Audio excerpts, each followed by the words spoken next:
पंचायत पूरे प्रदेश में प्रथम स्थान हासिल किया है। तो आप सभी के चैनल के माध्यम से मैं पूरी लालकुआ की जनता को ये बताना चाहता हूँ कि ये पुरस्कार हमारा नहीं है, नगर पंचायत का नहीं, पूरी लालकुआ का है। जो पूरी लालकुआ की जनता ने जो निरंतर यहाँ स्वच्छता रखी है और जो स्वच्छता के ऊपर काम कर रहे हैं और निरंतर अपने आसपास की चीजों को साफ रखते हैं, ये जीत उनकी है और ये इनाम उनका है, ये पुरस्कार उनके लिए है। इसीलिए आगे भी इस प्रक्रिया को बनाए रखना है और आगे भी इससे भी अच्छे स्तर पे या नेशनल स्तर पे हमें राष्ट्रपति पुरस्कार के लिए नामित होना है। इसके लिए आप सभी के सहयोग की जरूरत है। ये मैं आपके चैनल के माध्यम से ये मैसेज पहुंचाना चाहता हूँ।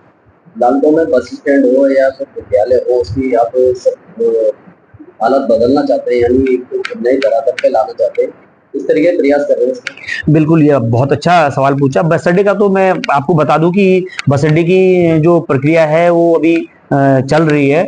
उस पे निरंतर अभी एक उनका जॉइंट सर्वे अभी होना है। अभी बीच में जॉइंट सर्वे हुआ था। उस जॉइंट सर्वे में रेलवे से जो रेलवे की लाइन है उससे जो उनका बाउंड्री नहीं बनी हुई थी, तो उस कारण से क्या है कुछ एक व्यवधान पैदा हो गया था। लेकिन अब लगभग हमारी आईओडब्ल्यू से उनकी बात हो चुकी है और आजकल में उसका वो चिन्हीकरण कर देंगे। उसके बाद पुनः उसका जो जॉइंट सर्वेक्षण है वो चालू होके फिर ये फाइल आगे बढ़ जाएगी। और इसमें लगभग परिवहन विभाग का ये कार्य है। इसमें हमारी केवल क्या है, हम लोगों ने केवल जगह चिन्हित करके दी है।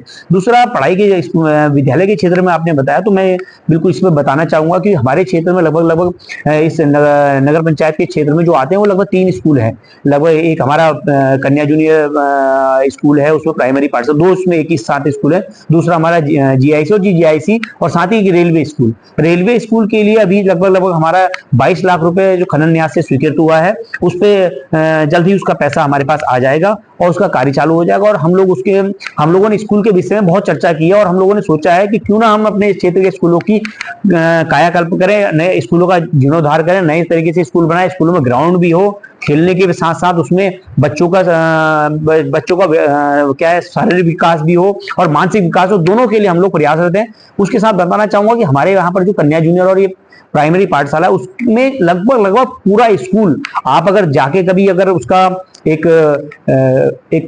मैं आप वीडियो बनाएं या आप उस पर जाके अपने एक छोटा सा एक न्यूज चैनल के माध्यम से उसमें दिखाएं कि किस तरह वहां पर क्या है कि 25-26 बिल्डिंगें बनी हुई हैं। उन 25-26 बिल्डिंगों में मात्र 2 बिल्डिंग ही चलायमान है। बाकी बिल्डिंगें सब क्या है, या तो ताला लगा हुआ है, जीर्ण शीर्ण हालत में पड़ी हुई है। क्यों ना किसी उन स्कूलों का जीर्णोद्धार करके ऐसा स्कूल बनाया जाए जो सुसंगठित तरीके से, सुव्यवस्थित तरीके से हो और उसमें बच्चे, देखो अब होता क्या है, जब हम लोग क्या है देखते हैं कि बच्चे किसी स्कूल में क्यों जाते हैं पढ़ाई करने के लिए, हम अपने बच्चों को स्कूल में भेजते हैं कि साफ सफाई हो और साफ सफाई के साथ साथ स्कूल का इंफ्रास्ट्रक्चर सही से बनाओ। हम उस स्कूल का इंफ्रास्ट्रक्चर सही से बनाना चाहते हैं, अच्छी तरह बनाना चाहते हैं। और जिससे हम लोग आपके चैनल के माध्यम से भी जो बेसिक शिक्षा अधिकारी हैं, जिला शिक्षा अधिकारी हैं, उनके से ये निवेदन करना चाहते हैं कि अगर वो चाहें तो हम लोग उसको गोद लेना चाहते हैं तो हम वो गोद लेने की प्रक्रिया के बारे में बताएं और हम लोग उसको गोद लेकर निरंतर उस स्कूल का जो जितना अच्छा हो सकता है उस स्कूल को बनाया जाएगा। निगम डिपो के पास आपकी क्या कार्य योजना है?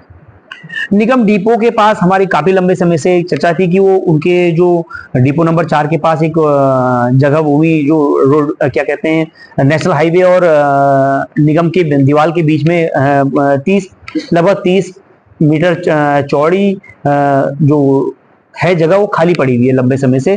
तो उस पर हम लोगों ने वन विभाग से इस पे बात की, चर्चा की कि किसी तरह उसका उपयोग किया जाए बढ़िया तरीके से। तो उन्होंने बोला कि इस पे सिटी फॉरेस्ट का एक हल्द्वानी में जैसे सिटी फॉरेस्ट बना है सुशीला तिवारी के बगल में, उस पे कार्य हो सकता है। तो उसमें निरंतर हमने चर्चा की डीएफओ साहब से और तो उन्होंने उस पर बहुत अपनी सहमति जताई है और जल्दी उस पर हम लोग उस पर कार्य योजना बनाकर उस पर कार्य करना चालू करेंगे, जिससे यहाँ पर लोगों के घूमने के लिए एक अच्छा स्थान नहीं था।